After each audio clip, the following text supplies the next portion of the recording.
上一期视频我们讲到，泽连斯基是如何从一名喜剧演员，凭借一部电视剧和全民对旧政客的厌倦，意外地登上了总统宝座。但赢得选举只是风暴的开始。今天我们就来聚焦他真正掌权后的5年。2019年5月，弗拉基米尔·泽连斯基宣誓就任乌克兰总统，带着3个承诺上台：终结腐败、实现和平、融入欧洲。然而，历史并没有给他按部就班改革的时间。短短3年，他就从备受质疑的政治素人变成了全球瞩目的战时领袖。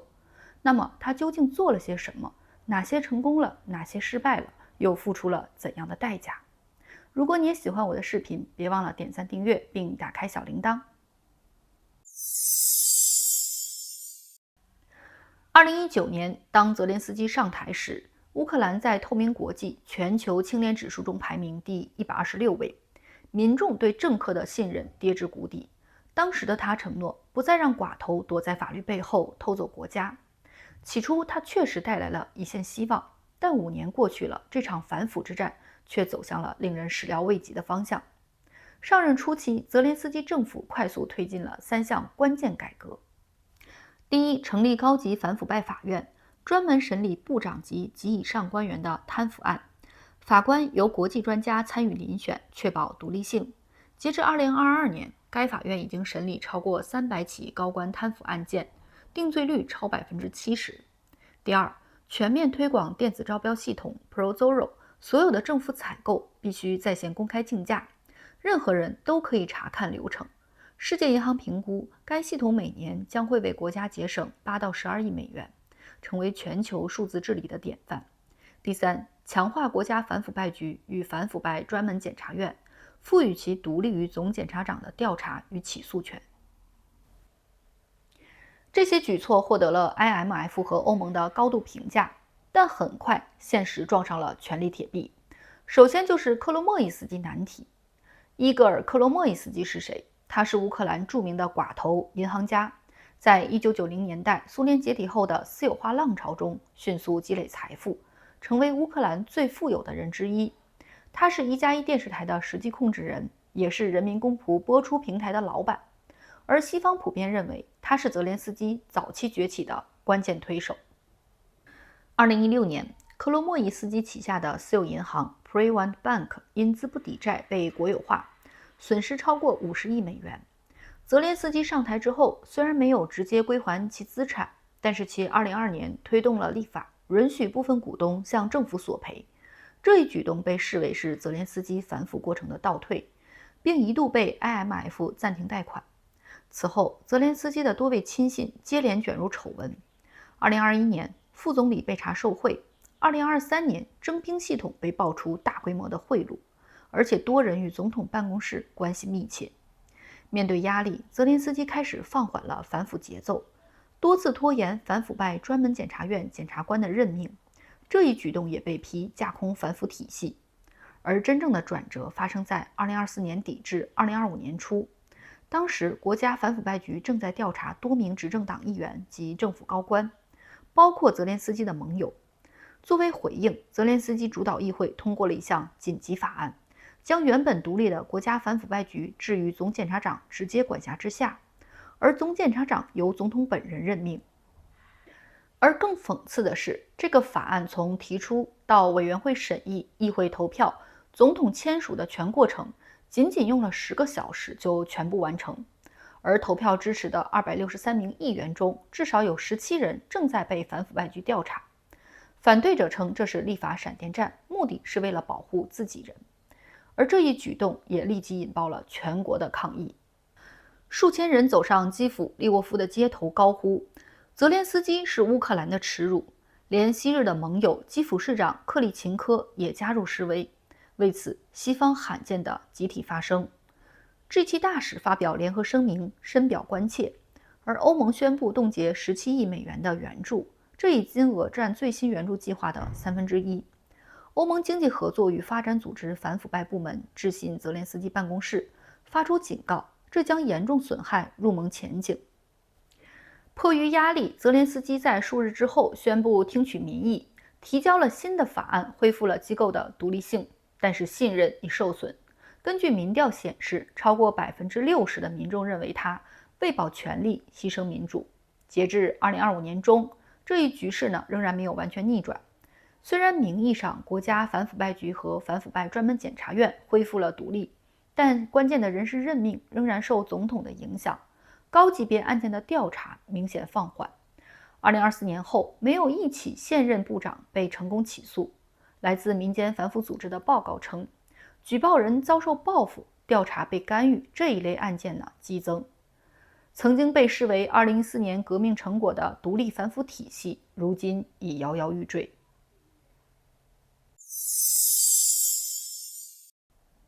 如果说反腐充满矛盾，那么西向战略则是泽连斯基最清晰、最坚定的路线。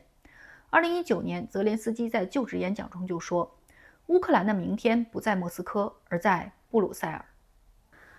上任仅2个月，泽连斯基便推动议会通过了宪法修正案，将加入欧盟和北约正式写入了国家基本法。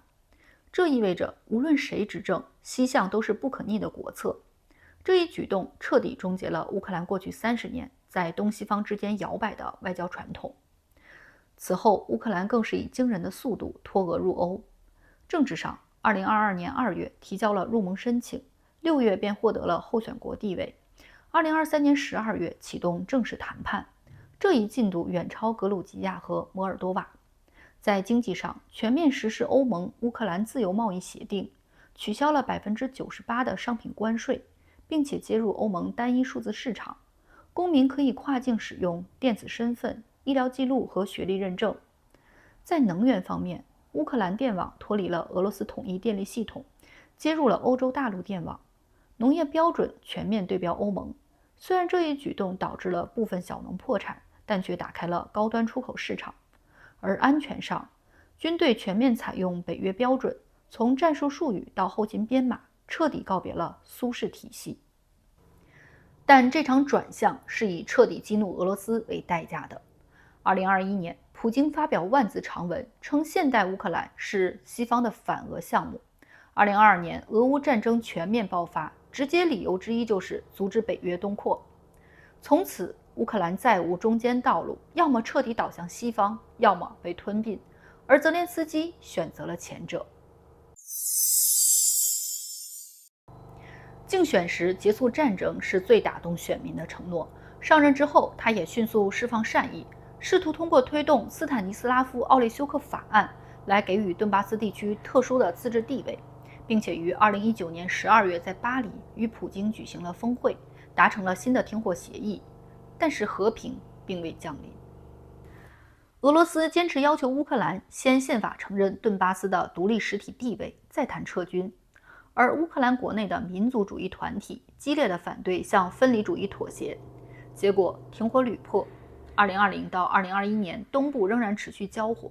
更关键的是，普京根本不相信一个亲西方的泽连斯基政权能代表稳定。2021年下半年，俄军开始在边境大规模的集结，而泽连斯基的回应则是加速靠拢北约。这一选择虽然符合民意，却也彻底关闭了外交的回旋空间。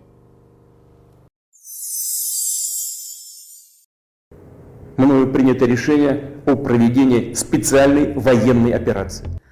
2022年2月24日凌晨，俄罗斯对乌克兰发动了特别军事行动。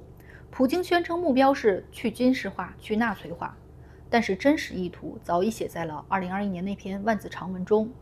他不承认乌克兰是一个合法国家。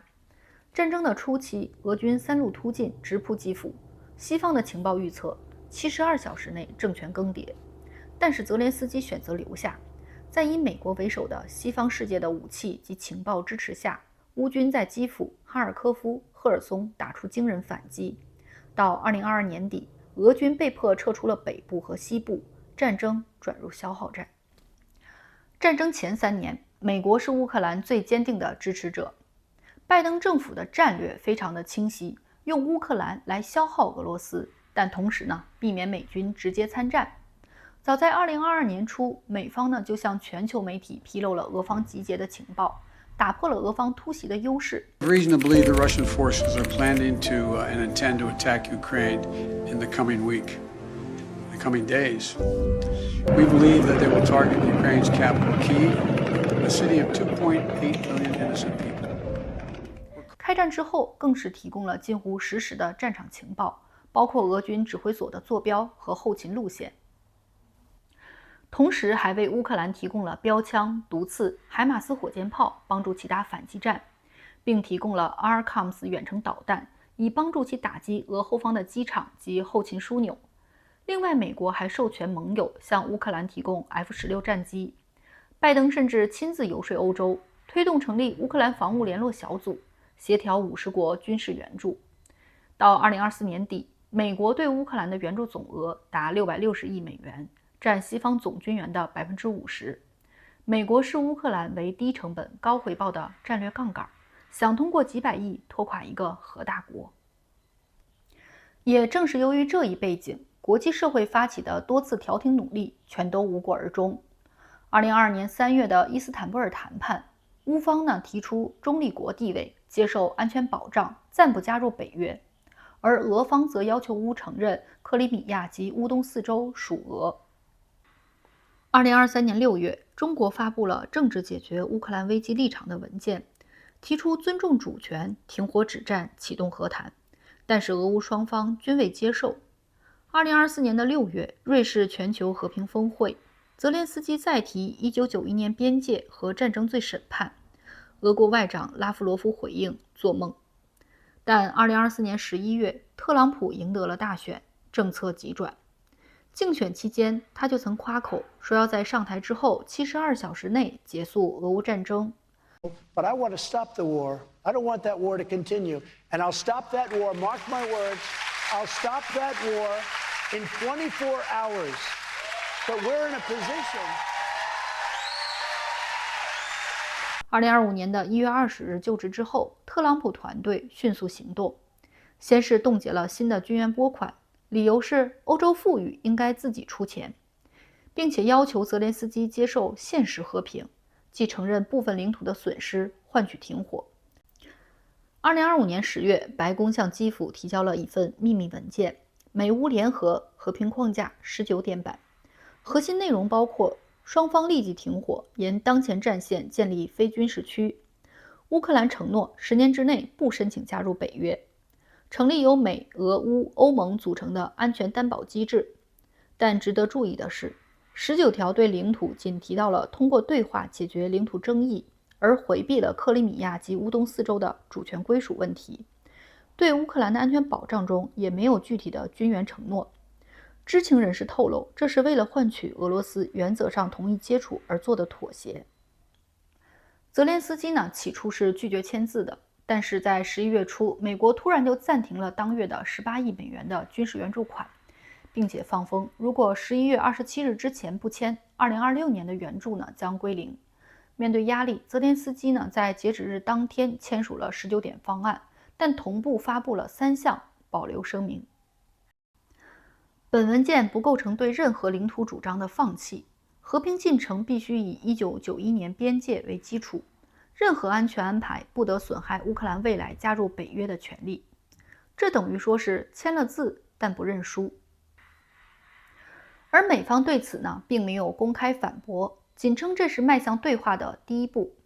俄方对19点方案既未接受也未拒绝，仅表示注意到相关动态。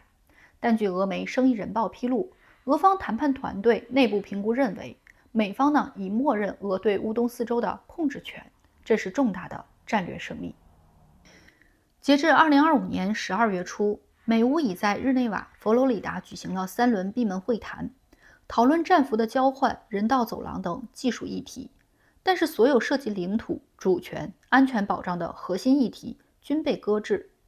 19点方案的本质不是结束战争的政治协议，而是美国为有序抽身设计的危机管控工具。它回避了所有的根本矛盾，只求暂时降温，而真正的和平仍然遥不可及，因为只要双方都认为还能赢，就没有人愿意真正谈和。弗拉基米尔·泽连斯基的总统任期是一部充满悖论的现代政治预言。他以反建制者的身份上台，却不得不依赖旧权力结构生存。他承诺终结腐败，却在战时削弱了最具独立的反腐机构。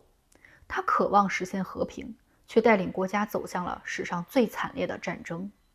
但他也成功地将乌克兰推向了欧洲，入盟谈判启动，电网接入，军队北约化，这是几代人未能完成的转向。